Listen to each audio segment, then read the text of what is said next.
नमस्कार. स्टुडिओ संजीवनीमध्ये तुम्हा सगळ्यांचं पुन्हा एकदा मनपूर्वक स्वागत. काल मी तुम्हाला म्हणाले की हे आषाढ मेघ हे पुस्तक माझ्या कपाटातनं मला सापडलं, परंतु हे पुस्तक खूप जुनं आहे. याची मधली मधली काही पानं कुठेतरी गायब झालेली आहेत आणि त्यामुळे सगळ्या कथा या पुस्तकातल्या मला सलग उपलब्ध होणार नाहीत. परंतु ज्या कथा संपूर्ण आहेत, म्हणजे ज्या कथांची पानं पूर्णपणे या पुस्तकामध्ये आहे, त्या कथा वाचून पूर्ण कराव्यात असं माझ्या मनात आलं. कारण सांगता येत नाही, अजूनही यातली काही पानं गेली तर त्या कथा सुद्धा मला वाचायला मिळणार नाहीत. म्हणून मी असं ठरवलं की जेवढ्या कथा मला आता उपलब्ध आहेत त्या तुमच्यापर्यंत पोचवाव्यात.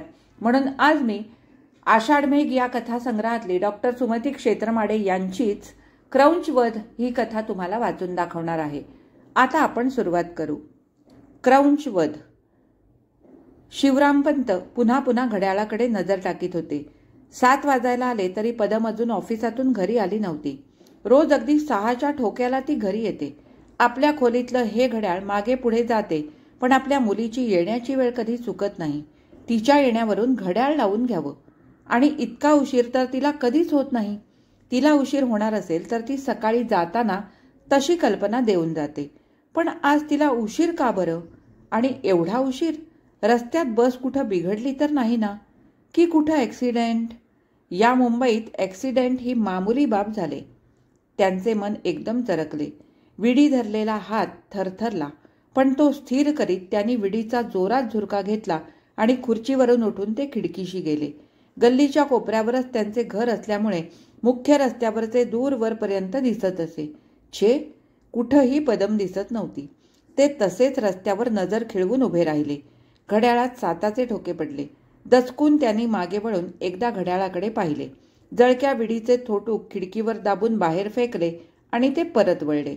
नवीन विडी पेटवीत आतल्या खोलीकडे तोंड करून ते म्हणाले, "अगं, हे घड्याळ बरोबर आहे का?" बोलता बोलता त्यांना खोकल्याची उबळ आली. त्यांना जन्माचाच दमा होता. आतल्या दालनातून प्रत्युत्तर आले नाही. फक्त जात्याचा आवाज ऐकू येत होता. आज स्वयंपाकघरात उमाबाई भाजण दळण्यात गुंतल्या होत्या. घड्याळाकडे बघत बसायला त्यांना फुरसत असे कुठे? सबंध दिवस त्या कामात गुंतलेल्या असत. निवडणे, टिपणे, कपडे शिवणे, 1000 कामे. शिवरामपंत वर्षातून 6 महिने तरी सबंध दिवस रिकामे असत. 5 वर्षापूर्वी त्यांना इन्फ्लुएन्झा झाला होता. नंतर ताप गेला, पण ढास आणि अशक्तपणा होता. तसे ते जन्माचे दमेकरी होते.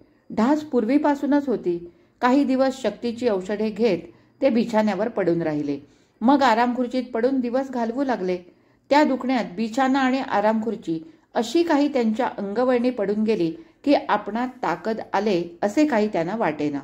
त्यांचे जेवण खाण व्यवस्थित चालू असे. जेवायला बसले की तोंडाला अगदी चव नाही अशी रोज कुरकुर करीत होते आणि पथ्याला न जुमानता सगळे खात होते. विड्या ओढीत होते. रजा संपायला आली की ते खाटेवर निपचित पडून ढासत, खोकल्याची खोटी उबळ दाबीत म्हणत, "पदम, आज काही हा खोकला मला स्वस्थ पडू देत नाही. उद्या डॉक्टरकडून औषध घेऊन येशील तेव्हा एक सर्टिफिकेट आण. रजा वाढवल्याशिवाय गत्यंतर नाही." रजा संपत आली की दरवेळी हा नाट्यप्रवेश होई. नोकरीच्या नियमात बसणाऱ्या सगळ्या प्रकारच्या रजा संपल्या आणि एक दिवस ती नोकरीही संपुष्टात आली. तरी त्यांचे दुखणे संपेना. त्यांच्या अंगातला जन्मजात आळस दुखण्याचे निमित्त धरून वाढत होता आणि दमा त्यांचे लाड करीत होता. त्यांना या दम्याने शरीराने दुर्बल आणि मनाने निब्बर बनविले होते. निष्क्रिय जीवनाची त्यांना खंत वाटेनाशी झाली होती. ते त्यांच्या अंगवळणी पडून गेले होते. गेले 4 महिने ते बेकार होते. 6 महिने कुठे तात्पुरती नोकरी, कधी पार्ट टाइम नोकरी, मधून बेकारी असे त्यांचे चालले होते. मुंबईत येऊन त्यांना 10 वर्षे झाली होती. त्यापूर्वी ते हैदराबादला होते. पण रझाकारांच्या दंगलीत तिथली नोकरी, घर सगळे काही सोडून ते मुंबईत आले होते. त्यांनी पुन्हा उच्च स्वरात म्हटले, "अगं, हे घड्याळ बरोबर आहे का? काय ऐकू आलं का?" त्यांचा ओरडा ऐकून उमाबाई दाराशी आल्या. श्रमामुळे त्यांचा चेहरा लाल झाला होता, घामेजला होता. त्यांनी विचारले, "काय आहे?" "अगं, हे घड्याळ बरोबर आहे का? 7 वाजून गेले पण अजून पदम आली नाही." उमाबाईंनी घड्याळाकडे पाहिले. खरेच 7 वाजून गेले होते. किती वेळ झाला हे कामाच्या नादात त्यांना कळलेच नव्हते. "बरोबर आहे घड्याळ. मग पदम अजून आली नाही कशी? सकाळी जाताना तुला तसं काही सांगून गेली होती का?" "नाही, पण हपिसात आयत्या वेळी काही काम निघालं असेल. पंत खिडकी बाहेर नजर लावून पुटपुटले, पण एवढा उशीर? मुलींची एवढी काळजी वाटते तर तिच्या लग्नाचं निकडीनं बघा, त्यात लक्ष घाला. गेली 2 वर्ष सारखी सांगते आहे. पण पंतांचे सारे अवधान खिडकी बाहेर रस्त्याकडे लागले असल्यामुळे पत्नीचे बोलणे त्यांच्या कानात शिरलेच नाही.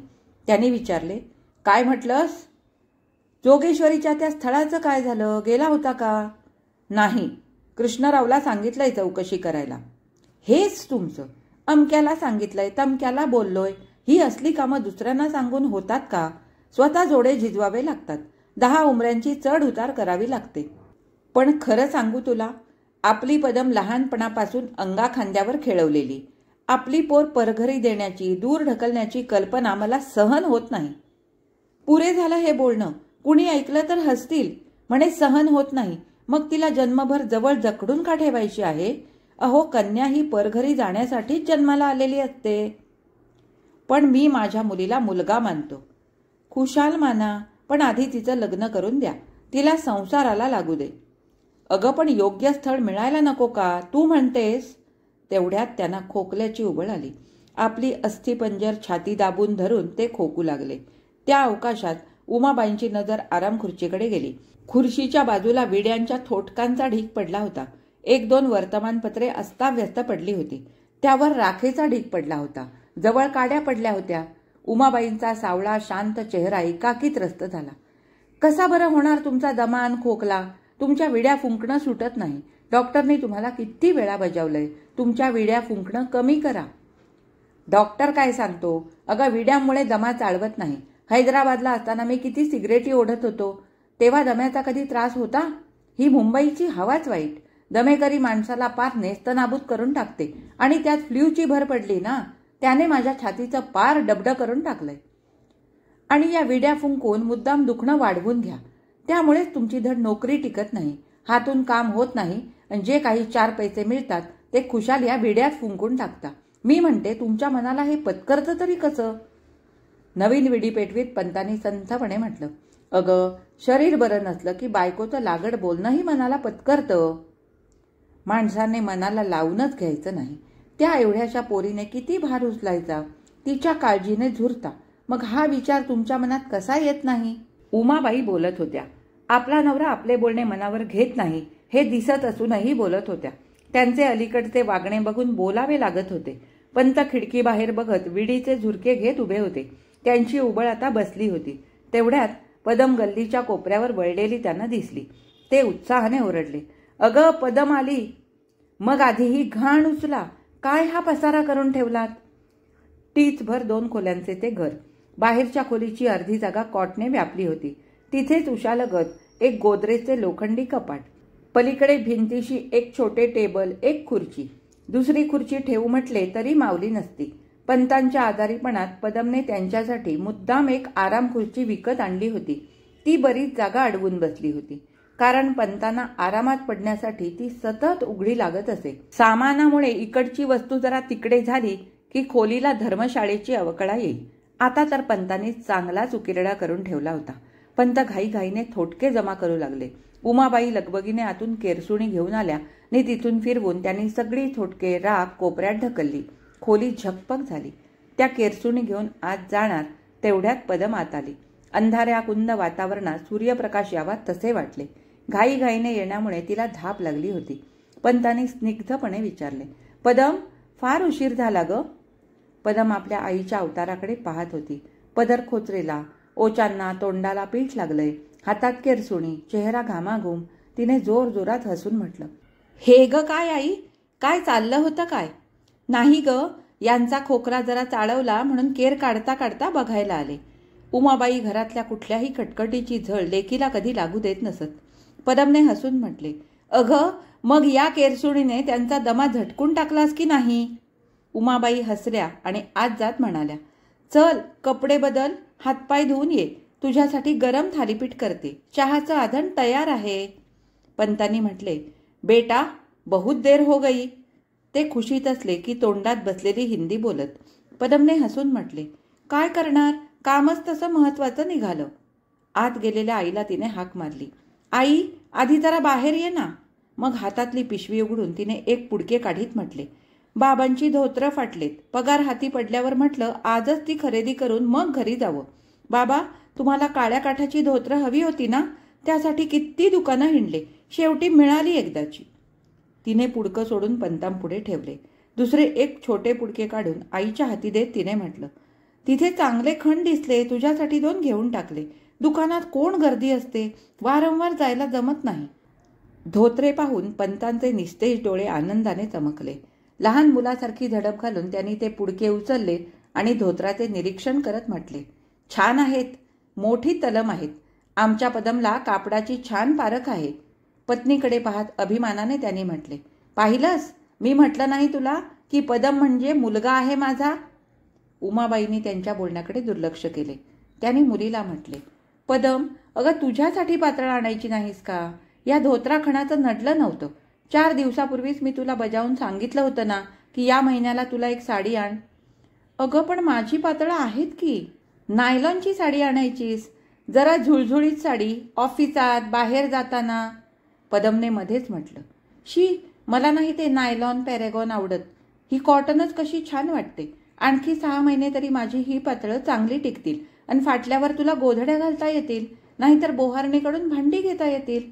बरं, ते जाऊ दे, लवकर चहा थालीपीठ कर की, अशी सडकून भूक लागली.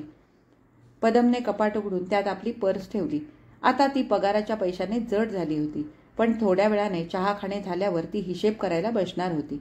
बसचे भाडे, जाताना डबा घेऊन जात असल्यामुळे लंचचा तसा खर्च नव्हता, पण चहाचे बिल, इतर काही किरकोळ, तेवढेच पैसे कपाटात एका डबीत ठेवून बाकीचा पगार ती आईजवळ देत असे. दर महिन्याला पगाराच्या दिवशी तिच्या दैनंदिनीतले हे ठराविक काम असे. ठरलेली गोष्ट वेळच्या वेळी करण्याचा तिचा स्वभाव होता. चालढकल तिच्यात नव्हती, कुणी केलेली खपत नव्हती. तिचे सगळे कसे व्यवस्थित, नीटनेटके. कपड्याच्या साध्या घड्या कशा परीट घड्या दिसाव्यात अशा असत. घरात पसारा, अव्यवस्था दिसली तर ती न बोलता निमूटपणे स्वतः सगळे आवरून टाकी आणि म्हणूनच ती घरी येण्याआधी उमाबाई घर व्यवस्थित करून ठेवीत. घरी काय, ऑफिसात काय, तिच्या प्रत्येक कामात कष्टाची आणि तन्मयतेची झळाळी उठून दिसे. आईचा गुण मुलीत उमटला होता. तिने पर्स कपाटात ठेवली, पिशवी बाजूला खुंटीला अडकवून ठेवली. पंतांनी म्हटले, बेटा, तुला उशीर झाला. मी फार परेशान होऊन गेलो होतो. बसला काही अपघात तर झाला नाही? हजारो भलते सलते विचार मनात येत होते. तिने आपल्या पित्याकडे पाहिले.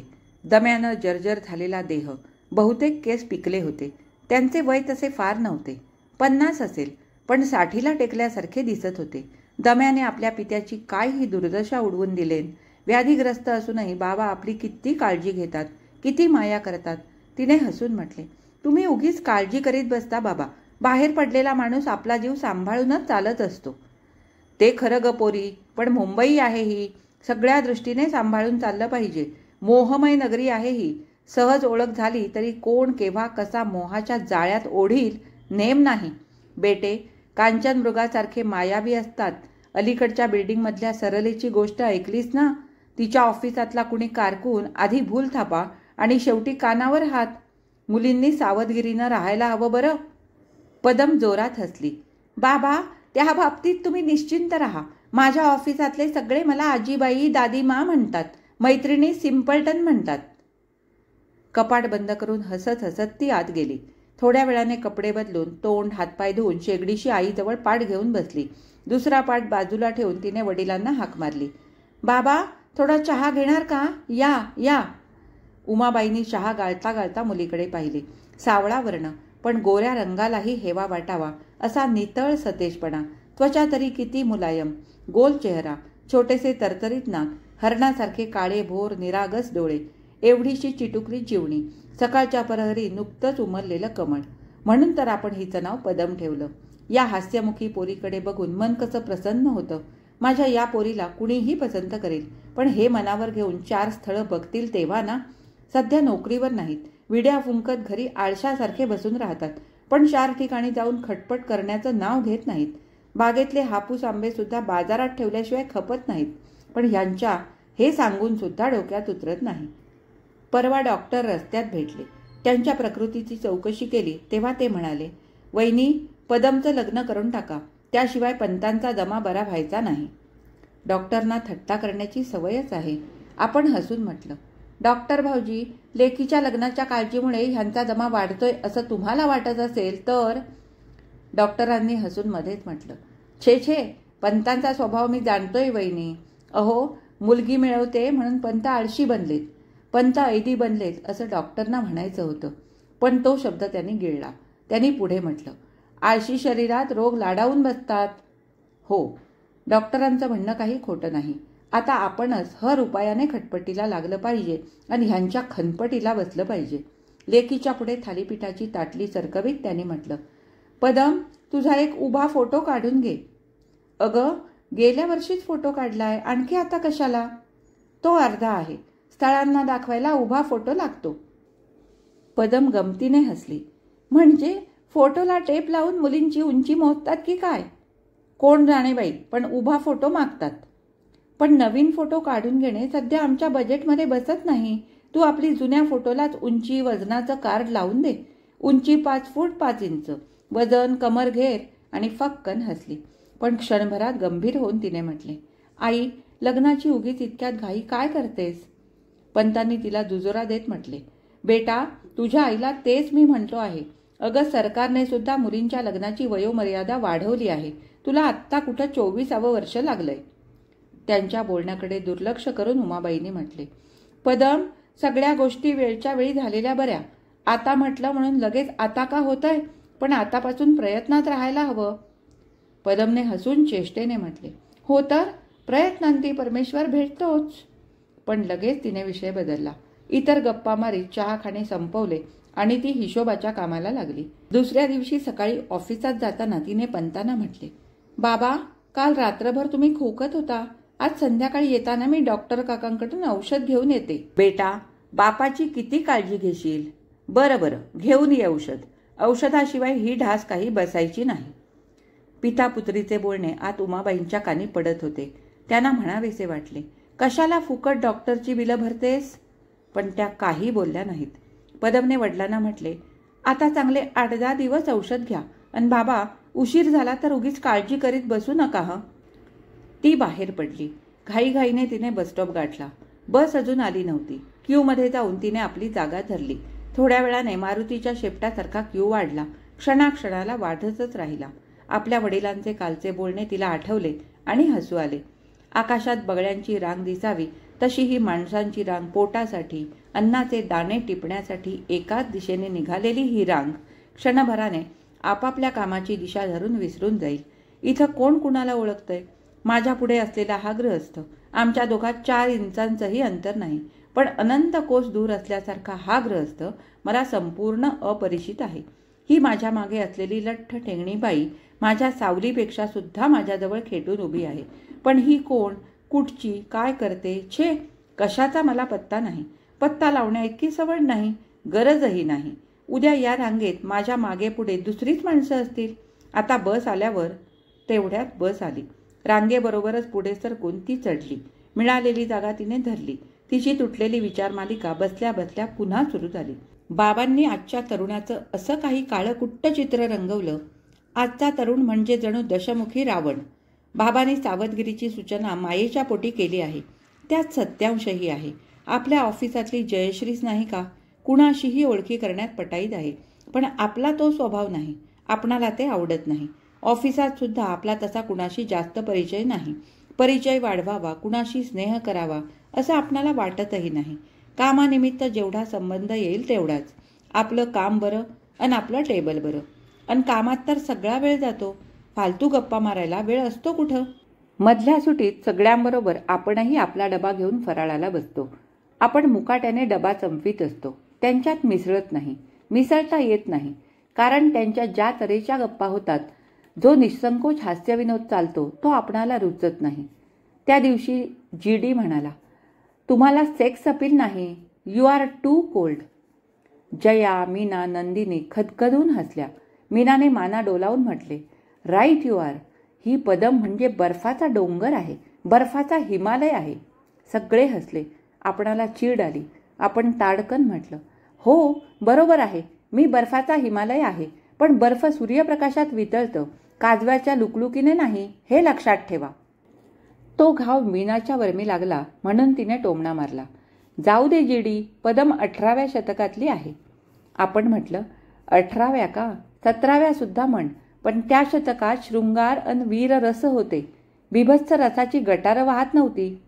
तेव्हापासून आपणाला सगळे दादीमा म्हणतात. तेव्हा बाबांना तशी भीती बाळगण्याचं काही कारण नाही.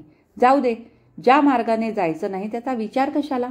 आईला माझ्या लग्नाची काळजी वाटते. तिचं मातृमन तळमळत असतं. संध्याकाळी देवळात पुराणाला जाते. पुराणाकडे तिचे कान असले तरी तिची नजर ओळखीच्या बायका कुणी आलेल्या दिसताहेत का इकडे असते. त्यांच्याकडे ती स्थळांची चौकशी करते. तिच्या बोलण्यातून आपणाला हे कळतं. फोटो काढून अन पत्रिका देऊन काय होणार? हुंडा देण्याची ऐपत कुठे? पण आईच्या वात्सल्याला हा कठोर व्यवहार कळत नाही. शिवाय बाबांचा दमा कमी होत नाही. त्यांची प्रकृती बरी तर व्हायला हवी. संध्याकाळी ऑफिस सुटल्यावर ती सरळ डॉक्टरांच्या दवाखान्यात गेली. त्यांची गाडीही बाहेर दिसत होती. अजून फारशी गर्दी झालेली नव्हती. 7-7:30 नंतर खऱ्या गर्दीची वेळ. त्यावेळी आपल्याला कुठे बसायला जागा मिळत नाही. रात्री 11-11:30 वाजेपर्यंत पेशंट येतच असतात. ती सरळ त्यांच्या कन्सल्टिंग रूममध्ये गेली. डॉक्टर एका पेशंटशी बोलण्यात गुंतले होते. डॉक्टर कुलकर्णी देहाने जसे प्रशस्त तसे मनानेही उदार होते. त्यांचे औषध गुणकारी आणि बोलणे असे गोड की त्यानेच निम्मा रोग जावा. पेशंटची अगत्याने चौकशी करतील, कौटुंबिक अडचणी जाणून घेतील, सल्ला देतील. 60ला पोचलेले हे डॉक्टर त्यांच्या पेशंट्सना आपल्या कुटुंबातलेच वाटत आणि म्हणूनच ते डॉक्टर काका या नावाने ओळखले जात. तिला पाहताच डॉक्टरनी म्हटले, काय ग पोरी, बापाचं औषध न्यायला आलेस? तिने हसून म्हटले, हो ना, बाबांचा दमा पुन्हा चाळवलाय. त्यांची ढासच जात नाही डॉक्टर काका. आणि तुझ्या हातातली बाटली सुटत नाही. आणि खुर्चीत बसलेला तरुण पेशंटला त्यांनी हसत म्हटले, तू आईसाठी औषधं न्यायला येतोस, ही आपल्या बापाच्या औषधाला येते. दोघेही क्रॉनिक पेशंट, पण तुम्ही दोघं न कंटाळता मोठ्या निष्ठेने औषध न्यायला येता आणि लोक म्हणतात आजची तरुण पिढी बेजबाबदार झाली आहे. त्या पेशंटने नव्हे, आपल्या आईचे औषध न्यायला आलेल्या त्या तरुणाने चटकन म्हटले, या सरळ चोराच्या उलट्या, माफ करा डॉक्टर काका, धृष्टता होते आहे. पण तरुणांना जबाबदारीची जाणीव करून देणारं मार्गदर्शन त्यांना घरात मिळत नाही, बाहेर मिळत नाही. धोबी का कुत्ता, न घरका न घाटका, अशी झाली आहे आमची अवस्था. ज्याची नैतिक जबाबदारी कुणीच उचलत नाही तो दुसरं काय करणार? सुकाणून असलेले तारू भरकटत जाणारच. सध्या सभोवार सगळं दिशाहीन बनलेलं आहे. त्यात आजचा तरुण चाचपडत चालतो आहे, गोंधळून, घाबरून. डॉक्टर हसले, बरं का पदम, हा नील उत्कृष्ट वक्ता आहे बरं. तिने नीलकडे पाहिले आणि ती किंचित हसली. त्याचे डोळे निळसर होते. तिच्या मनात आले, म्हणूनच त्याच्या आईने त्याचं नाव नील ठेवलं असावं. तिने मनगटावरल्या घड्याळाकडे पाहत घाईघाईने म्हटले, डॉक्टर काका, औषध लिहून देता का? लवकर घरी जायला हवं. उशीर झाला तर बाबा उगीच काळजी करीत बसतात. डॉक्टर हसले, पोरी, आजच्या काळात एवढी पितृभक्ती बरी नाही बरं. पदम हसली आणि औषधाचा कागद घेऊन कंपाऊंडरच्या खिडकीकडे निघून गेली. नील तिच्या पाठमोऱ्या आकृतीकडे पाहत होता. त्याच्या दृष्टीच्या अनुरोधाने दाराकडे पाहत डॉक्टरांनी म्हटले, मोठी गुणी मुलगी आहे. सध्या तरुण मुलींची ही निर्भेळ जात दुर्मिळ होत चालले. बरं, तुझ्या आईचे काय? आज पायातून थोडे गोळे येतात म्हणाली. डॉक्टर काका, आमच्या मासाहेबांचं दुखणं तरी कसलं आहे? जो कसला रोग आहे तो गेली 7-8 वर्षे पाहतोय, तिला घट्ट धरून बसलाय. डॉक्टर हसले, रोग तसा नवीन नाही, त्याला पॅम्परिंग डिसीज म्हणतात. पॅम्परिंग डिसीज म्हणजे?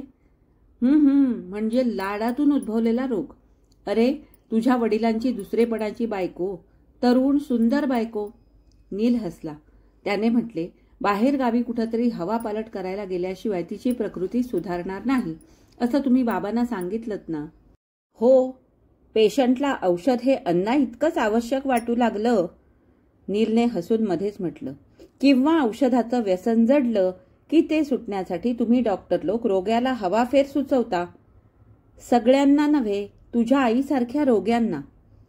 तुमच्या सूचनेचं आमच्या मासाहेबांनी असं काही उत्साहाने स्वागत केलंय आणि तुम्हाला माहीत आहे, तिचा शब्द म्हणजे वेदवाणी खरी झालीच पाहिजे.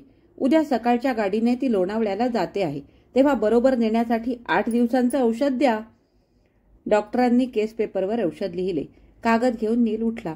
त्यांनी घरगुती चौकशी करण्याच्या सवयीनुसार सहज विचारले, काय रे नील, आमच्या वामनरावांची मुलगी बघून आलास का? नाही. का रे, पत्रिका जमत नाही? कोण जाणे, पण 5,000 रुपये हुंडा घेतल्याशिवाय मला लग्नाला उभं राहू द्यायचं नाही अशी आमच्या मातोश्रींची प्रतिज्ञा आहे. म्हणून आता मुली बघायचं मी सोडून दिलंय. कागद घेऊन तो बाहेर पडला. त्याची सावत्राई आपल्या या मुलाला पैशाच्या मापाने तोलीत होती असं मात्र मुळीच नव्हतं. त्याची सावत्राई मालती लग्न होऊन या घरी आली तेव्हा तो 5 वर्षांचा होता. त्याच्या वडिलांनी 35शी उलटल्यावर एका 20 वर्षांच्या मुलीशी लग्न केले होते. जगाच्या पाठीवर कुठेही प्रौढ बिजवराची सुंदर तरुण पत्नी गृहप्रवेश केल्यावर नवऱ्यासकट सगळे घर आपल्या कब्जात घेते. त्याच्या सावत्राईने तेच केले. ती फारशी शिकलेली नव्हती. 4-5 इयत्ता झालेली होती, पण मोठी व्यवहारकुशल होती, ताठर होती. आपल्या सापत्न मातेशी कसे वागावे याचे शहाणपण त्या बालवयातही नीलला आले होते. तिच्या व्यवहार कुशलतेत स्वार्थ असला तरी दुष्टपणा नव्हता. तिला खुश ठेवले, तिची मिजाज सांभाळली की सारे कसे सुरळीत होत असे. त्याला 3 सावत्र बहिणी आणि 1 लहान भाऊ होता. मोठी मिनल आता 20 वर्षांची झाली होती. त्याच्या आईला सुनेपेक्षा जावयाची अधिक हौस होती. अर्थात स्त्री स्वभावाला उचित असेच हे होते. मिनल बुद्धीने बेताचीच होती. शिक्षणात गती नव्हती. गेल्या वर्षी जेमतेम मॅट्रिक झाली होती. नटून मुरडून हिंडणे हा तिचा उद्योग झाला होता. त्यामुळे तिचे लग्न करून टाकणे आवश्यक होते. घरात वरसंशोधन सुरू झाले होते. जावई चांगला पाहिजे अशी त्याच्या आईची अट होती. अट पार पाडायची म्हणजे हुंडा हवा. मुलीला हुंडा द्यायचा तर मुलाचा घ्यायचा हा तिचा सरळ व्यवहार होता. किमान 5,000 रुपये हुंडा देणारी मुलगी ती पसंत करणार होती.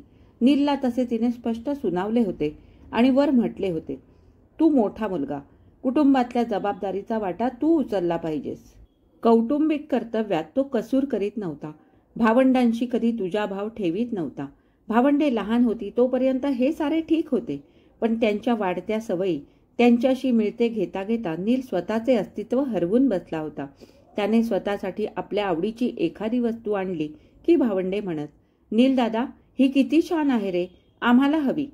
आणि संमतीची वाट न पाहता ती वस्तू हा हा म्हणता हस्तगत होऊन जाई. घरातली त्याची खोलीही आता त्याची अशी उरली नव्हती. छोट्या भावाचा अभ्यास, मोठमोठ्यांदा घोकणे तिथेच आले. ऑफिसातून घरी यावे तो आईच्या सौंदर्याबरोबर तिचा तोरा ताठा उचललेली मिनल मैत्रिणीचा मेळावा घेऊन तिथे गप्पा मारीत बसलेली असे. रिकाम्या कब्बशा आणि खाण्याच्या ताटल्या पडलेल्या असत. काही बोलण्याची सोय नव्हती. आईच्या काही मनाविरुद्ध झाले की तिची प्रकृती बिघडायची. दिवसेंदिवस हे सगळे कठीण होत चालले होते. मिळते घेताना स्वत्व झिरपून जात असल्याची त्याला तीव्र जाणीव होत होती. त्यालाही त्याची हरकत नव्हती, पण हुंडा घेण्यासाठी कुठच्याही मुलीशी जन्मभर बांधून घ्यावयाला तो तयार नव्हता. म्हणून आईच्या अटीकडे त्याने न बोलता दुर्लक्ष करायचे ठरविले होते. पदम सकाळी ऑफिसात निघाली तेव्हा आईने आतून ओरडून म्हटले, पदम, अगं लक्षात आहे ना? काय ग? उमाबाई हातचे काम सोडून बाहेर आल्या. छे बाई, अगं गेले 15 दिवस तुला आठवण करते आहे, पण तू काही मनावर घेत नाहीस.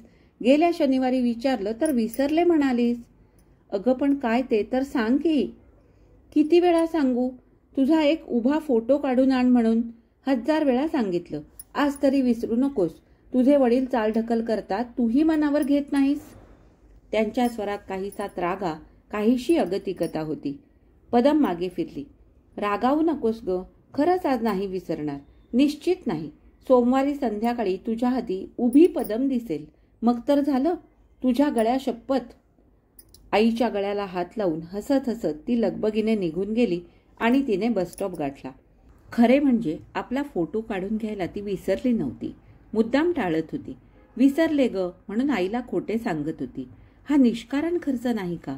अर्धा फोटो पसंत पडणार नसेल तर त्याच मुलीचा उभा फोटो तरी पसंत पडेल याची खात्री काय? उद्या अशी अट आली की मुलीचा सोफा कम बेडवर झोपलेल्या पोजमधला फोटो दाखवा, तर तसाही काढून घ्यायचा का? हो, घ्यायला हवा. वधूपक्ष गरजवंत ना. गरजवंताला आपली अक्कल, आपली सारासार विचारशक्ती पाण्यात सोडावी लागते. तिच्या मनात विचार चालले होते. नजर बसच्या दिशेने लागली होती. अजून बस कुठे दिसत नव्हती. क्यू वाढत चालला होता. हो, अन फोटोवरून त्या व्यक्तीच्या रूपाची खरीखुरी कल्पना नेहमीच येते का? परवा आपल्या सेक्शनमधल्या कुमुदने दाखवण्यासाठी तिचा उभा फोटो काढून घेतला. तिने आग्रह केला म्हणून तिच्याबरोबर आपण फोटो स्टुडिओत गेलो होतो. फोटोसाठी ठाकठीक होत कुमुदने फोटोग्राफरला विचारले, काय हो, एखादी व्यक्ती ठेंगणी असली तर ती फोटोत उंच दिसेल असा आभास निर्माण करता येतो का हो? नायलॉन साडीने वेष्टिलेल्या तिच्या ठेंगण्या आणि किंचित स्थूल देहावर नजर टाकून फोटोग्राफरने हसून म्हटले, अहो, आभास कशाला, म्हणाल ती गोष्ट फोटोत खरी खुरी उमटवता येते. फोटो म्हणजे आरशातलं प्रतिबिंब नव्हे, फोटो ही कला आहे. फोटोग्राफरची ती कारागिरी आहे. ठेंगणी व्यक्ती फोटोत उंच होऊ शकते, उंच व्यक्तीला हवं तितकं बुटकं होता येतं. असं? मग माझी उंची 5.5 फूट दिसेल आणि बांधा या पदम इतका सडपातळ दिसेल असा माझा फोटो काढा. फोटोग्राफरने तिला उत्साहित करीत म्हटले, जरूर. अहो, फोटोत नकटं नाक धारदार करता येतं, चपटा चेहरा बदामाकृती बनवता येतो. दोन्ही हाताने आविर्भाव करीत त्याने पुढे म्हटलं, असे विविध अँगल्स लावले की बास, सगळी कॅमेराची करामत. कोंजे डोळे टपोरे दिसतात. आपण मध्ये चेष्टेने विचारलं, काय हो, काळे डोळे निळे बनवता येतात का? तिने मनगटावरल्या घड्याळाकडे पुन्हा नजर टाकली. आता दूरवर बस येताना दिसत होती. क्यूचे शेपूट बरेच वाढले होते. त्या क्यूवर तिची सहज नजर फिरली. निळे डोळे? तिची छाती उगीचच धडधडली. 15 दिवसांपूर्वी डॉक्टर काकांकडे पाहिलेल्या निळ्या डोळ्यांचा तो तरुण क्यूमध्ये बराच दूर उभा होता. तिच्याकडे पाहत होता. तिची नजर मिळताच तो हसला. त्याने हात वर केला. तिने हसल्यासारखे केले. तेवढ्यात बसचे धूळ येऊन थांबले. एकच क्षण तिची पावले थबकली, पण लगेच पाठ फिरवून ती झटकन क्यू बरोबर सरकून बसमध्ये चढली. क्षणात बस चालू झाली. त्याच्या जवळून बस गेली तेव्हा तो पुन्हा हात हलवून हसला. आपण ओळख दाखवावी न दाखवावी याचा विचार पूर्ण होण्यापूर्वीच बस पुढे निघून गेली. हा या क्यूमध्ये कसा? आतापर्यंत कधी दिसला नाही. असेल, आपल्याला काय पंचायत? पंचायत नको, पण कुणी ओळख दाखवली तर त्याला रिस्पॉन्स देण्याचं साधं सौजन्य तुझ्यात नाही? कुणी नमस्कार केला तर प्रतिनमस्कार करण्याचा शिष्टाचार तुला माहीत नाही? हो, आहे माहीत, पण म्हटलं या साध्या शिष्टाचारातून संगीत भ्रष्टाचाराला उत्तेजन मिळतं बरं. उगीच कुचके विचार करू नकोस. तुला काय माणसं ओळखता येत नाहीत? शिष्टाचार भंग झाला एवढं खरं. जाऊ दे. संध्याकाळी ऑफिस सुटल्यावर ती तडक फोटोग्राफरच्या स्टुडिओत गेली. सोमवारी तो क्यूमध्ये तिला परत दिसला नाही, पण बसमध्ये चढता चढता तिने पुन्हा पाहिले. तो घाईघाईने येत होता. तिला पाहताच हात उंचावून तो हसला. तीही हसली, पण पाठमोरीचं हसं दिसणार कसं? काही नाही. बस त्याच्या जवळून जाईल तेव्हा खिडकीबाहेर हात काढून ओळखीची पावती देईन. हो, उगीच सौजन्याला कलंक नको. पण बसमध्ये तिला उजवीकडे बसावे लागले. तिने वाकून पाहिले, पण तो दिसेना. तिचे मन रुखरुखत राहिले. कदाचित संध्याकाळी येताना तो बस स्टॉपवर दिसेल. संध्याकाळी मैत्रिणींना टाकून ती जरा उशिरा बस स्टॉपवर आली. तिचा अंदाज चुकला. मागे पुढे तो कुठेही दिसला नाही. ती पुटपुटली, न का दिसेना? मला त्याचं काय? पण तिचे मन अकारण हिरमुसले. शेजारच्या सीटवर कुणी नसल्यामुळे जरा ऐसपैस बसून तिने हातातले मासिक उघडले आणि त्यात ती एकाग्र झाली. दुसऱ्या स्टॉपवर नील बसमध्ये चढला. सरळ जिन्याकडे वळला. तेवढ्यात पाठमोरी पदम त्याच्या दृष्टीस पडली. क्षणार्थ तो गंभीर झाला. 1-2 पायऱ्या चढून गेला. मग चटकन उतरला आणि तिच्या शेजारच्या सीटवर बसला. मासिकातली दृष्टी न हलवता ती अंग सावरून खिडकीच्या बाजूला सरकली. तोही गंभीर मुद्रेने बसून राहिला. क्षणभराने तिकीट घेताना कंठस्वर तिच्या कानी पडला. ती एकदम दचकली. तिने दृष्टी वर उचलली. तिचे डोळे आनंदाने तेजाळले. अय्या, तुम्ही? स्वतःच्या विलक्षण उत्तेजित स्वराने दुसऱ्याच क्षणी ती संकोचून गेली. संथ स्वर करीत तिने म्हटले, कल्पना नव्हती, अगदी अनपेक्षित. तो हसला. असेल कदाचित, पण आश्चर्यजनक मात्र निश्चित. तिने प्रश्नचिन्हांकित मुद्रेने त्याच्याकडे पाहिले. त्याने हसून म्हटले, वैराण वाळवंटात मृगजळ दिसतं खरं ना? हो मग, पण या गजबजलेल्या शहरात माणसाच्या तुफान गर्दीत ते दिसावं हे आश्चर्यच. काल बसस्टॉपवर तुम्ही दिसलात. तुम्हीच ना, म्हणून विचार करतो करतो तो लुप्त झालात. आज सकाळी तोच प्रकार. वाटलं निश्चित आभास. सत्य नव्हे, आणि अजूनही हा आभास नसेल याची खात्री देऊ शकत नाही. ती हसली. दिलगिरीच्या स्वरात तिने म्हटले, ऑफिस वेळेवर गाठायला तीच बस पकडायला हवी होती. कुठच्या ऑफिसात जाता? तिने ऑफिसचे नाव सांगितले. तिला वाटले त्याला विचारावे, तुम्ही इकडे कुठं? पण बोलणं वाढवायला नको म्हणून ती गप्प बसली. पण त्यानेच म्हटले, कालपासून इकडे आमच्या बँकेच्या हेड ऑफिसात माझी बदली झाली. असं एवढेच म्हणून ती पुन्हा गप्प बसली. त्याने विचारले, तुमच्या वडिलांची प्रकृती कशी आहे आता? तिने काहीशा आश्चर्याने त्याच्याकडे पाहिले. मग ती हसली. समानशीले. तिने म्हटले, सध्या तरी बरी आहे. दम्याचं दुखणं केव्हा उसळेल नेम नाही. तुमच्या आईची प्रकृती बरी आहे ना? चांगली आहे. ती हवाफेर करायला लोणावळ्याला गेले. पुढच्या आठवड्यात येईल. मग त्या ओघात थोड्या कौटुंबिक गप्पांमुळे औपचारिक परिचयाच्या पायऱ्या ओलांडून आपलेपणा जवळ कसा आला हे तिला कळलेच नाही. ती घरी पोचली तेव्हा वेगळ्याच समाधानाने तिचे मन प्रसन्न झाले होते. आईने विचारले, फोटो आणलास? आणला ग, विसरेन कशी? बॅगेतून फोटो काढून आईच्या हाती देत तिने वडिलांना म्हटले, बरं का बाबा, फोटोग्राफरने विचारलं तुमचा फोटो कसा हवाय? परवा कुमुदची गंमत मी तुम्हाला सांगितलीस. मी म्हटलं, महाशय, मी आहे तसा माझा फोटो काढा. तुमच्या कॅमेऱ्याचे अँगल्स लावू नका. पंत हसले. मग त्यांनी म्हटलं, कॅमेऱ्याच्या हजारो अँगल्स बरोबर मुलाच्या चिकित्सेचे अँगल्स वाढलेत. तिच्या आईने फोटो निरखीत मोठ्या कौतुकाने म्हटलं, पदम, अगं ब्रह्मदेवाने जिथे स्वतःच्या हाताने तुला घडवली आहे तिचा फोटोग्राफर आणखी कसली कपाळाची किमया करणार? दुसऱ्या दिवशी ती बसस्टॉपवर आली तेव्हा नील तिथे उभा होता. दोघे बरोबर गेली. तो एक स्टॉप आधी उतरला. मग जाताना रोजच हा क्रम ठरून गेला.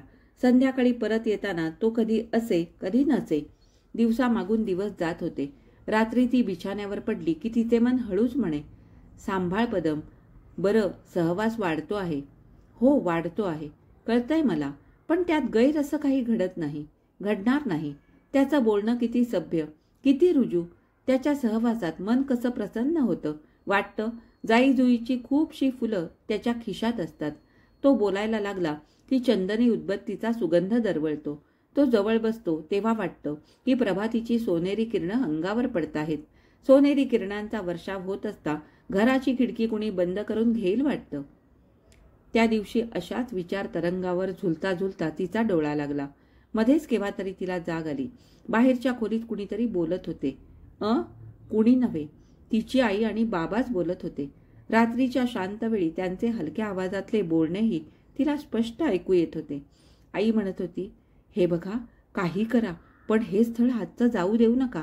काल बाळूच्या आईने सांगितलं की फोटो त्यांच्या पसंत पडलाय. अगं, नुसता फोटो पसंत पडून काय उपयोग? त्यांना हुंडा हवाय, नगद 3,000 रुपये, शिवाय दोन्ही मांडवांचा खर्च. आहे तयारी? मुलगी चांगल्या स्थळी द्यायची तर 4 पैसे खर्च करायला हवेत. काय म्हणून? माझी मुलगी शिकलेली आहे, आज 300 रुपये मिळवते आहे. मिळवत्या मुलीसाठी हुंडा देऊ? नाही, हरगिज नाही दूंगा. त्यांचा स्वर तापला होता. हे बघा, शिकलेली असली आणि मिळवती असली तरी तिचं लग्न करणार आहात ना? तुझा आग्रह आहे तो? हो हो, माझा आग्रह आहे. म्हणूनच रात्रंदिवस तुमच्या मागे लकडा लावते आहे. क्षणभर स्तब्धता. फक्त पंतांच्या खोकल्याची उबळ ऐकू आली. क्षणभराने आईने म्हटले, तुम्हाला माहीत आहे, बापूरावांची शशिकला परवा आयुर्वेदिक डॉक्टर झाली. तिच्यासाठी ते स्थळ पाहत आहेत. परवा मध्यस्थाने बाळूचे वडीलच मध्यस्थ हुंड्याचा आकडा विचारला. बाबूराव तुमच्यासारखेच म्हणाले, अहो हुंडा कसला, माझी मुलगी डॉक्टर आहे. बाळूचे वडील म्हणाले, मुलगी डॉक्टर असो नाहीतर प्रोफेसर असो, लग्नाच्या बाजारात तिची किंमत 0. पंत खेकसले, हरामखोर. शिव्याची लाखोली नंतर खुशाल व्हा. आधी हे स्थळ जमवून या. वैशाख सरला. 3,000 रुपये नगद दे, उद्या जमवून येतो. तिची आई स्तब्ध राहिली. बाबांचं हे आव्हान निरुत्तर करणारच नाही का? ती बिचारी काय उत्तर देणार आणि एवढी रक्कम तरी कुठून देणार? माझ्या पगारातून 1 पैही शिल्लक पडत नाही. सगळा पगार घर प्रपंचात बाबांच्या औषधात खर्ची पडतो. तेवढ्यात पंतांनी म्हटले, हुंडा घेतल्याशिवाय लग्न करणारा एखादा योग्य तरुण माझ्या पुढे येऊन उभा राहिला की खुशाल द्या. तिच्या स्वरात रागा होता. तिने पुढे म्हटले, हे बघा, माझे दागिने आहेत ते विका. भरीचे पैसे कुणाकडून तरी कर्जाऊ घ्या.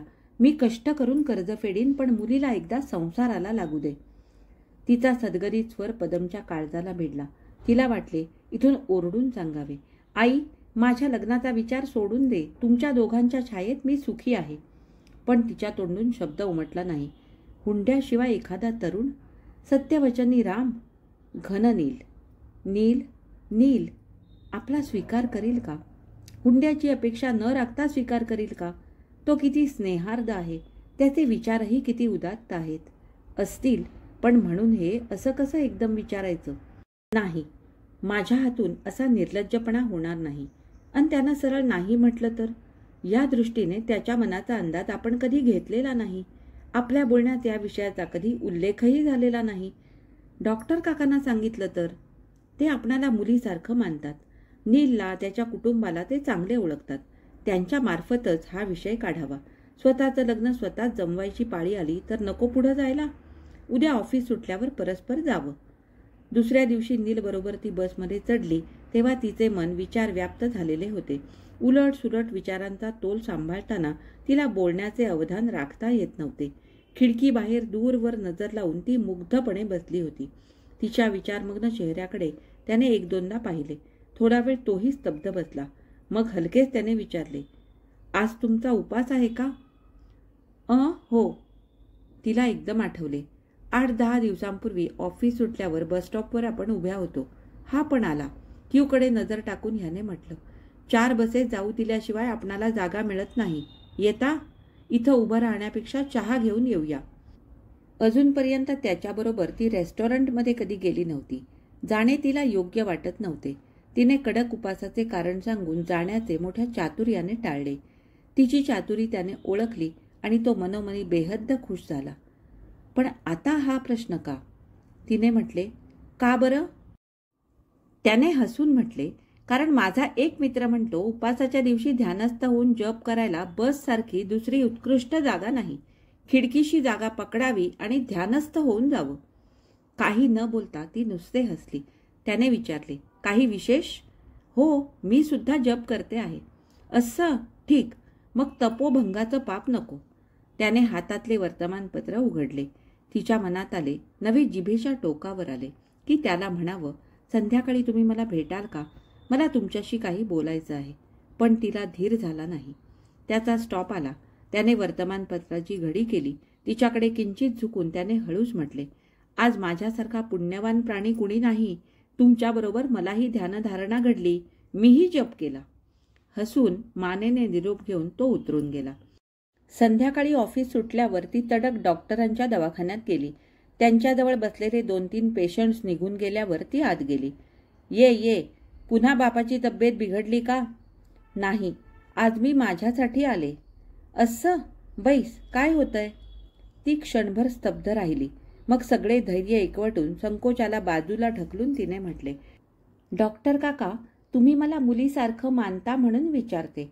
त्या दिवशी मी बाबांचं औषध न्यायला आले होते तेव्हा आपल्या आईचं औषध न्यायला एक तरुण आला होता ना?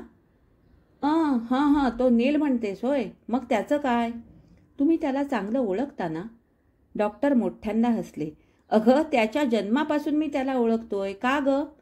खाली मान घालून चाचरत तिने म्हटले, काही नाही, म्हणजे स्थळ म्हणून तो कसा आहे? डॉक्टरांनी आश्चर्याने तिच्याकडे पाहिले. मग त्यांनी म्हटले, उत्तमच आहे. त्याच्यासारखा गुणी मुलगा मिळायचा नाही. तुला सर्वस्वी अनुरूप आहे. तिचे मन आतून फुलले. डॉक्टरांनी पुढे म्हटले, पण त्याची सावत्र आई मोठी कडक आहे. मुलाचा 5,000 रुपये हुंडा हवा आहे तिला. त्याशिवाय कुठच्याही मुलीकडे बघायला ती तयार नाही. तिचे मन हबकले. पण चेहरा निर्विकार हसरा ठेवून तिने म्हटले, असं होय, मग विचार करायचं कारणच नाही. घरी येताना आपल्या मनाची कीव करून ती हसत होती आणि त्याचबरोबर मनाशी निर्धार करीत होती की नीलचा स्नेह कमी करून टाकायचा, शक्यतो त्याला टाळायचं. दुसऱ्या दिवशी ती ऑफिसला आधीच्या बसने निघून गेली. येताना तिने बसचा मार्गच बदलला. सुरुवातीला तिला चुकल्यासारखे वाटे. मन कसे रिते वाटे. सवय मोठी वाईट. लवकर रस्ता संपत नसे.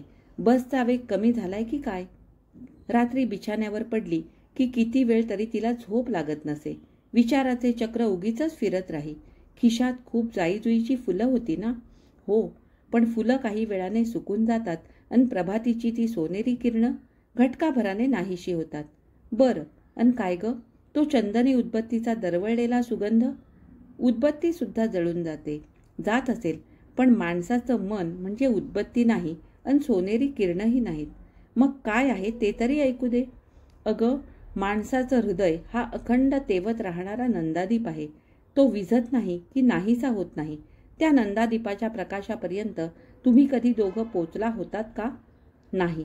त्याने तसं कधी सूचित केलं होतं का? नाही. मग त्याला टाळतेस का? तुझा स्वार्थ साधला नाही म्हणून त्याचा स्नेह तोडतेस? ती निरुत्तर झाली म्हणून तिने विचाराचे वळण बदलले. त्याची आई हुंडा घेणारच, तिने का घेऊ नये? 5,000पेक्षा सुद्धा त्याची किंमत जास्त आहे. तो नील, घन नील. काय ग पदम, झोप येत नाही का? मगापासून सारखी चळवळतेस? हो ग, मगापासून एक मच्छर सारखा कानाशी गुणगुणतोय, झोपच येऊ देत नाही. म्हणजे आई ही जागीच असते का? ते 3,000 हुंड्याचं स्थळ मोडल्यापासून आई चिंतामग्न असते. धड जेवतही नाही. आणखी कसलेसे उपास धरलेत तिने. 3,000 हुंडा देऊन दोन्ही मांडवी खर्च करणारी पदवीधर मुलगी त्यांना मिळाली. त्यांनी केली. सरळ व्यवहार आहे हा. स्त्री जीवनातल्या या कठोर व्यवहाराचे कडू घोट गिळलेच पाहिजेत. त्यातून सुटका नाही. पुढच्या आठवड्यात त्या लग्नाचा मुहूर्त आहे. असू दे. परवा आईला हे कळलं तेव्हा तिने उद्वेगाने म्हटलं, माणसातली माणुसकी कशी जात चालले. तिच्या कातर स्वराने आपलं हृदय कंपित झालं.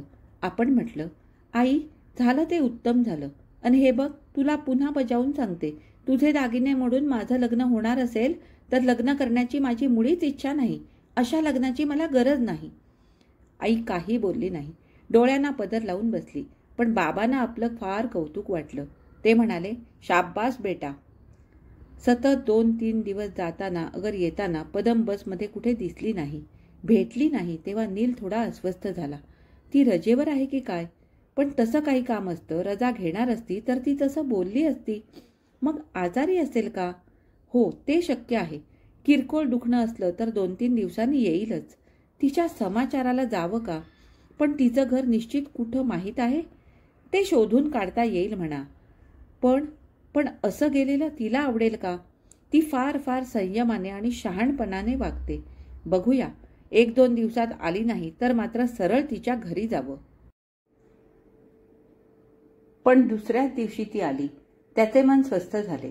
क्यूमधली आपली जागा सोडून तो तिच्याजवळ जाऊन उभा राहिला. तिने आपल्या मनाला शिकवण दिलीच होती की ज्याचा दोष नाही त्याला शिक्षा का? ती निष्कारण स्नेहवंचित का? त्याच्याकडे पाहून ती हसली. त्याने विचारले, आजारी होतात की काय? 4-5 दिवस कुठं दिसला नाहीत. हो, बरं वाटत नव्हतं, डोकं दुखत होतं. दोघे बसमध्ये चढली.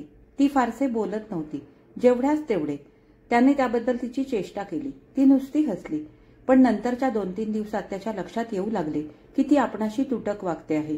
तिच्या वागण्यातले सौजन्य कमी झालेले नाही, पण त्यात पूर्वीचा उमाळा, उमंग नाही, प्रसन्नता नाही. त्याला ते खटकत होते. हिनं आपलं मन असं एकाएकी मिटून का घेतलं? हिचा उपमर्द होण्यासारखं आपल्या हातून नकळत काही घडलं का?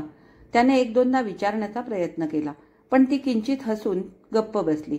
त्या दिवशी दुपारपासून आकाश मेघाच्छादित झाले होते. पदम ऑफिसातून बाहेर पडली तेव्हा चांगले अंधारून आले होते. अजून तसा पावसाळा सुरू झाला नव्हता आणि सकाळी निघताना चांगले ऊन होते म्हणून तिने छत्री घेतली नव्हती.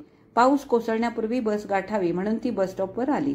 सगळ्यांनाच पावसापूर्वी बस गाठण्याची घाई होती, त्यामुळे आज रांग चांगलीच वाढलेली होती. स्टॉपवर ती पोचली तेव्हा नील तिथे बाजूला उभा असलेला तिला दिसला. तिने विचारण्यापूर्वीच पुढे येत त्याने म्हटले, आज लवकर काम आटपलं, म्हटलं इथंच यावं. तिने म्हटलं, पाऊस येण्यापूर्वी बस आली तर ठीक, आणि तीच जागा मिळाली तर त्याहून ठीक. पुढे रांग बघितलीत ना? पण बस येण्यापूर्वीच पाऊस आला, चांगला जोरात. मोठमोठ्या धारा कोसळू लागल्या. शेडमध्ये शिरकाव व्हायला जागा नव्हती. आसपास पाहत नीलने म्हटलं, इथे भिजत उभं राहण्यापेक्षा समोर रेस्टॉरंटमध्ये जाऊया, चला.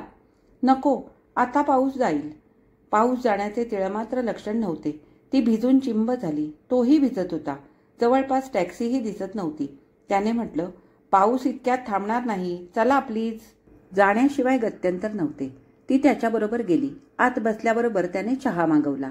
चहा येईपर्यंत ती खाली टेबलाकडे पाहत निमूटपणे बसली होती. तोही काही बोलला नाही, पण अधूनमधून तिच्याकडे दृष्टिक्षेप टाकीत होता. चहाचे 1-2 घोट घेतल्यावर काहीसा विचार करून त्याने म्हटले, मी तुम्हाला एक प्रश्न विचारू का? तिने झटकन त्याच्याकडे पाहिले. तो तिच्याकडे स्थिर नजरेने पाहत होता. तिच्या हातातला कप थरथरला. तिने एकदम म्हटले, नको नको, नका, विचार करू नका. ते शक्य नाही, आम्हाला ते झेपणार नाही, आमची तेवढी ऐपत नाही, 5,000 हुंडा देण्याची आमची ऐपत नाही. आवेगाने ती बोलत होती. तो अवाक होऊन तिच्याकडे पाहत होता. थरथरणाऱ्या हातातला कप हिंकळून चहा तिच्या अंगावर सांडत होता. तिचे ओठ थरथरत होते, सगळे अंग कापत होते. तिच्या डोळ्यातून टपटप आसवे गळत होती. जणू कसला तरी उद्रेक होत होता. हा प्रकार काय आहे हेच त्याला कळेना. पण क्षणभरात त्याच्या लक्षात आले. एक्सरेमधून अंतर शरीर दिसावे तसे तिचे अंतरंग त्याला स्पष्ट दिसले. तो झटकन उठला. तिच्या हातातला हिंकळणारा कप त्याने घेऊन खाली ठेवला. तेवढ्यात ती शांत झाली. पावसाने भिजलेल्या पदराने तिने आपले डोळे पुसले आणि टेबलावरची पर्स उचलून तिने संथ स्वरात म्हटले, चला जाऊया. बैस जरा. पदम, मला हुंडा हवा आहे हे तुला कुणी सांगितलं? ती काही बोलली नाही, कारण त्याचे एकेरी संबोधन तिच्या हृदयावर मोरपीस फिरवीत होते. लज्जेने तिच्या पापण्या झुकल्या होत्या, मान खाली गेली होती.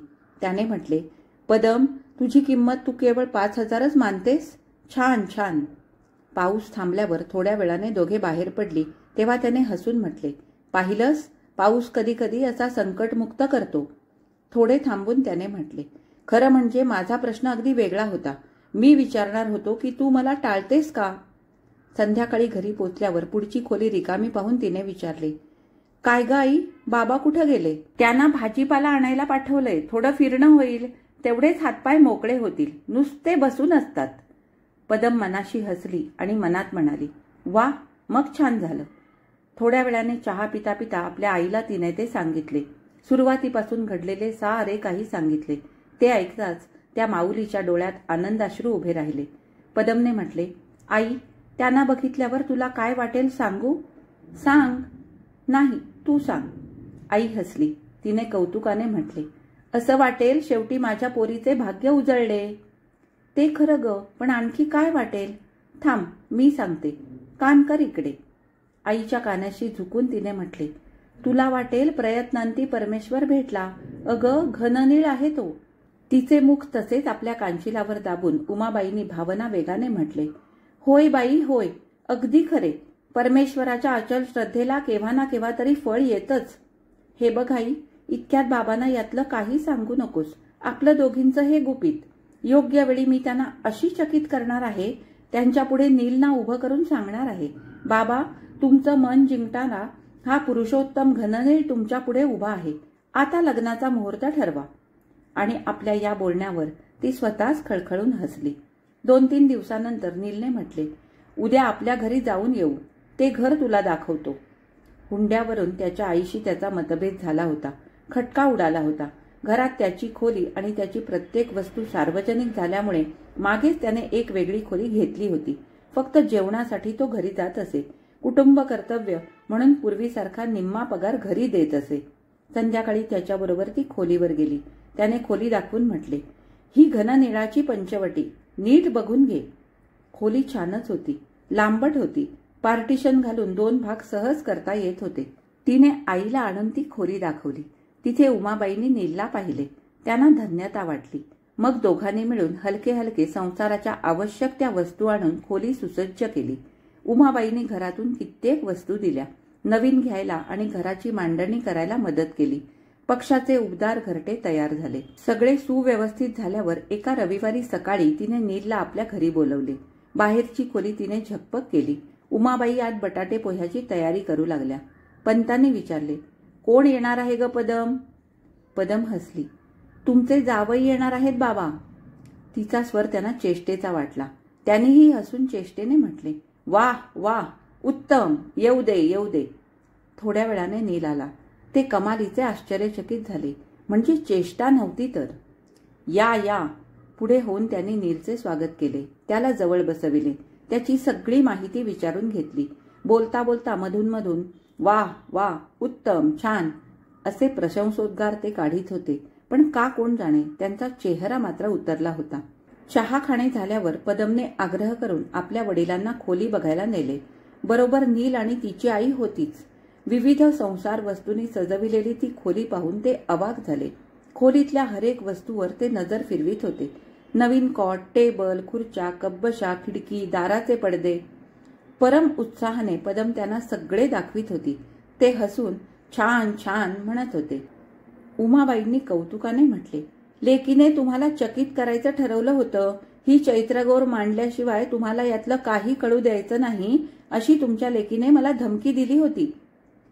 पदमकडे बघून नील हसला. तिने लाडीकपणे म्हटले, दिलीच होती, कारण आईपेक्षा मी बाबांची अधिक लाडकी आहे, म्हणून त्यांना मला एकदम आनंदित करायचं होतं, चकित करायचं होतं. पदम उत्साहाने बोलत होती. पंत वाह वाह करून हसत होते. पण त्याच वेळी पंतांकडे कुणी पाहिले असते तर त्यांना ही गोष्ट पसंत पडली आहे असे मुळीच दिसत नव्हते. कुणी आणखी नीट निरखून त्यांच्याकडे पाहिले असते तर त्याला असे वाटले असते की जणू काय या गृहस्थाच्या अख्ख्या जन्माची कमाई एका रात्रीत चोरीला गेले. त्याने आजवर मोठ्या प्रयासाने कुशलतेने रचलेला किल्ला धाडकन कोसळून गेला आहे. हसऱ्या मुखवट्याखाली त्यांचा भकास चेहरा आघाताने झोपल्यासारखा दिसत होता. त्यांना स्वप्नातही कल्पना नव्हती की आपल्या नकळत असा कट रचला जाईल. हो, त्यांच्या दृष्टीने तो कटच होता. आपल्या मुलीचे लग्न व्हावे अशी त्यांची इच्छा नव्हती. ही इच्छा अबाधित राहावी म्हणून स्थळे बघण्याची ते चालढकल करीत नव्हते काय? पत्नीने पोट तिडकीने पाठीशी लकडा लावून सुद्धा ते तिकडे दुर्लक्ष करीत नव्हते काय? आपल्या मुलीला लग्नापासून परावृत्त करण्याची, तिच्या मनात लग्नाविषयी अनिच्छा उत्पन्न करण्याची एक संधी तरी त्यांनी कधी सोडली होती का? काय करायचे त्यांनी बाकी ठेवले होते. पण एवढे करूनही काही उपयोग झाला नाही. उद्या मुलगी गेली तर आपलं घर कसं चालणार? छे छे, आपण या खोकल्याने जर्जर होऊन गेलोय. दिवसेंदिवस काम झेपत नाही. आणि हे वय काय आता काम करायचं? आराम मिळाला तरच हे शरीर जरा टिकेल. दगदग केली तर 1-2 वर्षात खलास होऊन जाईल. छे, दगदग होणार नाही, दगदग होणार नाही. मग काय उपाशी मरणार? आपल्या बायकोला नाही अक्कल. आपल्या हाताने ती आपला पाय मोडून घेते आणि मलाही खड्ड्यात ढकलते. उद्या दरमहा 300 रुपये घरात यायचे खाडकन बंद होतील तेव्हा समजेल. भाड्यासाठी तगादे लागतील, दुधाला रेशनला रोख पैसे लागतात. 300 रुपयांचा एकदम फटका. डॉक्टरांनी लिहून दिलेली बाटली पदमने अजून आणली नाही. आता कारण कळलं. स्वतःचं घर सजवायला भाराभर वस्तू खरेदी केल्यात. आता हिला बापाची काळजी कशाला? मरे ना का बाप? भांगेच्या तारेसारखी त्यांच्या विचारांची तार चढत गेली. नशा भिनत चालली. त्यांचे मन भलत्या दिशेने भरकटत निघाले. ज्या दिशेने ते बेभान मन भरकटत चालले होते त्या दिशेला होता स्वार्थ. नीचपणाच्या परिसीमेला नेऊन सोडणारा स्वार्थ. त्या स्वार्थात त्यांच्या अविचाराचा भोवरा गरागरा फिरू लागला. एकदा समुद्रमंथन सुरू झाले की त्यातून काय काय बाहेर पडेल हे कुणी सांगावे? 2 दिवस मध्ये गेले. 3ऱ्या दिवशी पंत दुपारी नीलच्या ऑफिसात गेले. नीलने त्यांचे आदरपूर्वक स्वागत केले. या बाबासाहेब, काही काम होतं का? पंतांनी म्हटले, आज संध्याकाळी तुम्हाला सवड सापडेल का? मला तुमच्याशी थोडं कॉन्फिडेन्शियली बोलायचं आहे. नील किंचित हसला. आता संध्याकाळचा वेळ तो पदमशिवाय दुसरा कुणालाही द्यायला तयार नव्हता. आधी त्याला माहीत असते तर त्याने सकाळी तिला तशी कल्पना दिली असती. ती बिचारी वाट पाहत राहील. त्याने म्हटले, 4 वाजता तुम्हाला सोयीचं होईल का? मी जरा लवकर बाहेर पडेन. चालेल, मी 4 वाजता इथं बाहेर उभा राहतो. 4 वाजता दोघे बाहेर पडले. पंतांनी म्हटले, कुठेतरी निवांत जागी जाऊया. कुठं जाऊया? रेस्टॉरंटमध्ये जाऊया? छे, तिथं कसला निवांतपणा? त्यापेक्षा व्हिक्टोरिया गार्डन्समध्ये एका निवांत जागी बसूया. त्यांच्याबरोबर जाताना नील मनाशी विचार करीत होता, हे कॉन्फिडेन्शियल काय सांगणार आहेत? काही अटीबिटी घालणार आहेत की काय? यांची एकुलती एक लाडकी मुलगी. बागेतील वर्दळीपासून दूर एका निवांत जागी दोघेही बसले. पंत क्षणभर गप्प होते. ते बोलतील म्हणून तोही गप्प होता. मग थोडे खोकून खाकरून पंत म्हणाले, तुमच्यासारखा गुणी मुलगा माझ्या मुलीला मिळतो आहे हे पाहून मला मोठी धन्यता वाटते. नीलने हसून म्हटले, खरं म्हणजे तुमची मुलगी ज्याला मिळते आहे तो खरा धन्य. पंतांची मुद्रा एकाएकी गंभीर झाली. त्यांनी म्हटले, गेल्या 2 दिवसापासून एक गोष्ट माझ्या मनाला चैन पडू देत नाही. कसली गोष्ट? लग्न संबंधात दुसऱ्याची प्रतारणा करणे हे पाप आहे असं मी मानतो. मी मुलीचा गरजू बाप असलो तरी तिच्या कल्याणासाठी दुसऱ्याचा विश्वासघात माझ्या हातून घडणार नाही. नील बुचकळ्यात पडला. त्याला काही कळेना. कसलं पाप? कसला विश्वासघात? पंत क्षणभर गप्प बसले. मग इकडे तिकडे चोरासारखे पाहत त्यांनी हलकेच म्हटले, आम्ही पूर्वी हैदराबादला होतो. हो, पदम म्हणाली होती. रझाकरांच्या गडबडीनंतर इथे आलो. त्या धामधुमीत माझी मुलगी कलंकित झाली. गुंडांना ऊत आला होता. अपहरण. नीलच्या डोळ्यांसमोर एक वेगळेच भयानक चित्र तरळून गेले. त्याचा चेहरा पांढरा फटफटीत पडला. तो दगडी पुतळ्यासारखा चैतन्यहीन असा बसून राहिला. पंत जाण्याची तयारी करीत म्हणाले, तुमची फसवणूक होऊ नये म्हणून मी माझं कटू कर्तव्य केलं. निर्णयाचं काम तुमचं. चला जाऊया. उठण्याची त्याच्या पायात तिळमात्र शक्ती नव्हती. त्याने म्हटले, तुम्ही चला. पंत घरी आले. पदम ऑफिसातून अजून आली नव्हती. उमाबाई नुकत्याच देवळात गेल्याचे शेजारच्या शोभाने सांगून किल्ली त्यांच्याकडे दिली. दार उघडून पंत चोरासारखे आत शिरले. जणू लपण्यासाठी कुठच्या तरी गुहेत आपण शिरत आहोत असे त्यांना वाटले. भोवऱ्याची गरगर आता थांबली होती. भांगेची तार उतरत चालली होती. ते तसेच डोळे मिटून आराम खुर्चीत निपचित पडून राहिले. खिशात विडी काळी होती, पण ती ओढण्याची त्यांना तिळमात्र इच्छा होईना. कशाचीच इच्छा होईना. त्यांचे विचारयंत्र बंद पडले होते. मन गरगरून निश्चेष्ट पडले होते. किती वेळ कोण जाणे. उमाबाईने त्यांना हाक मारली तेव्हा रात्र पडली होती. जेवायची वेळ झाली होती. त्या त्यांना जेवायला हाक मारित होत्या.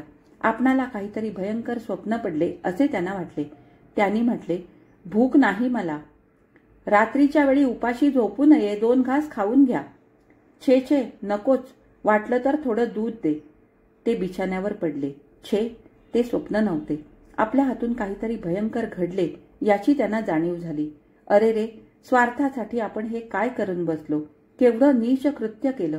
प्रत्यक्ष आपल्या मुलीचं पोटच्या गोळ्याचं लग्न मोडण्यासाठी आपण धादांत खोटं सांगितलं.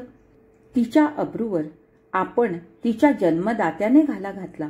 आपला जीव बजावण्यासाठी तिचा नाहक बळी घेतला. अशी आपणाला दुर्बुद्धी झाली तरी कशी. आपल्या डोक्यात कुठचा कली शिरला होता. काय करून बसलो हे. जो निष्कलंक निष्पाप तिला आपल्या स्वार्थासाठी आपण खोट्या पापाने बरबटून टाकली. चांडाळा, काय केलंस तू हे. तू आतापर्यंत संसार केलास. सगळी सुख भोगलीस. काय भोगायचं उरलंय. नीच्या मुलीच्या पैशावर जगतोस. तिच्या पैशावर बसून खातोस. तुझ्याने काम होत नाही. खोटं आहे. तू ऐदी आहेस. काम चुकार आहेस. अरे, तुझं आता आयुष्य उरलंय किती. अरे, आपल्या उमलत्या फुलाला झाडानं कधी चिरडलेलं पाहिलंयस. त्या दोघांनी आपलं चिमुकलं घरटं बांधलं होतं. अरे नीचा, व्याध्याने बाण मारून एक क्रौंच पक्षाची जोडी विखुटी केली. तू प्रत्यक्ष आपल्या मुलीला, जी तुला पोसते, जी तुला खायला घालते, जी तुझी सेवा करते, तिला तिच्या जोडीदारापासून विखुटं पाडलंस. त्याला बाण मारून विद्ध करून टाकलंस. तो तिकडे तडफडत असेल. पंत तडफडू लागले. नीलचा पांढरा फटफटीत आणि वेदना व्याकुळ चेहरा त्यांच्या नजरेसमोर उभा राहिला. जो विषारी बाण त्यांनी मारला होता तो उलटून त्यांच्या तुरी बसला होता. ते तडफडू लागले. त्यांना खोकल्याची उबड येऊ लागली. प्राण कासावीस होऊ लागले. ते असे तडफडत असताना आत बिछाण्यावर पडलेल्या मायलेकींचे हलक्या स्वरातले बोलणे तुटक तुटक त्यांच्या कानी पडत होते. पदम, आज आल्यापासून गप्पा आहेस का ग. नीलशी भांडण झालं की काय. पदमने हसून म्हटले, भांडण लग्न झाल्यानंतर होतं आई, आधी नाही. लग्नानंतरही होणार नाही. तुम्ही दोघं समजूतदार आहात. भांडणाचं कारणच आम्ही काढून टाकलंय. नीलला मी म्हटलं की लग्नानंतरही माझ्या आईबाबांची काळजी मला घ्यावी लागेल, तेव्हा त्याने म्हटलं, तुझं कर्तव्यच आहे ते. तुझे बाबा आजारी असतात. त्यांना आपणच सांभाळलं पाहिजे. मलाही माझ्या वडिलांना मदत करावी लागेल. नाही ग, आज नील आलेच नाहीत. खोलीवर पण भेटले नाहीत. किती वाट पाहिली. त्यांचं येणं कधी चुकत नाही म्हणून जीव हुरहुरतो. पदम, आता जास्त दिवस न थांबता तुम्ही लग्नाचं उरकून टाका. बाई ग, जगात मोडता घालणारे लोक फार असतात. उद्या संध्याकाळी तू नीलला घेऊन ये, म्हणजे रीतसर त्याच्या वडिलांना वगैरे भेटायचं सारं ठरवून टाकू. पंतांची ढास चांगलीच चाळवली. खोकल्याची उबळ काही केल्या थांबेना. त्यांचा जीव कासावीस होऊ लागला. ते ऐकून पदम बिछाण्यावर उठून बसली. आई, बाबांचा दमा आज फार चाळवलाय. डॉक्टर काकाने लिहून दिलेली दम्यावरची नवीन बाटली कुठं मिळतच नाही. उद्या त्यांच्याकडून दुसरी बाटली लिहून घेते. बोलता बोलता उठून ती बाहेरच्या खोलीत आली. पंत छाती दाबून खोकत होते, तडफडत होते. दिव्याचे बटन उघडून ती जवळ गेली. बाबा, बाबा, दमा एकदम का चाळवला. थांबा, गोळी देते. तिने कपाटातून गोळी काढली. पाणी आणले. आई उठून बाहेर आली. पंत तडफडत श्वास टाकीत म्हणाले, पदम, पदम, आई ग, पदम, नीलला बोलव. पदमला हसू आले. माझ्यासारखं यांच्या मनेही रात्रंदिवस नीलच का. तिने म्हटले, बाबा, डॉक्टर काकांना बोलवायला पाठवू का. जास्त दुखतंय का छातीत. हो हो, छातीत दुखतंय, नीलला बोलव, जीव गुदमरतोय, आई ग, आई. ते ढासू लागले, वेदनेने तळमळू लागले. बोलावते बोलावते, त्यांना बोलावते, डॉक्टर काकांनाही बोलावते. डॉक्टर काकांना म्हणावं नीलला घेऊन या, जा जा लवकर घेऊन या म्हणावं. आई, शेजारच्या शरदभाईला उठव ग, त्याला म्हणावं टॅक्सी घेऊन चटकन डॉक्टर काकांना घेऊन ये. पंत धापा टाकीत ओरडले, नील नील. हो हो बाबा, आणि हे बघ आई, डॉक्टर काकांना म्हणावं येताना नीलना घेऊन या, बाबा सारखी आठवण करताहेत, नाहीतर थांब, मीच त्याला सगळं समजावून सांगून येते. ती शेजारी पळत जाऊन सांगून आली. पंतांजवळ बसली. छाती शेकणे, चोळणे, तात्पुरते उपाय दोघी मायलेकी करू लागल्या. पंत प्राणांतिक वेदनेने तळमळत होते, तडफडत होते. आपल्या बाबांची ती तडफड पाहताना पदमच्या डोळ्यातून आसवे उघळत होती. ही कथा इथेच संपली. आज वाचलेली क्रौंचवध ही कथा तुम्हाला कशी वाटली मला कमेंट करून नक्की सांगा. आवडली असेल तर लाईक करा, शेअर करा.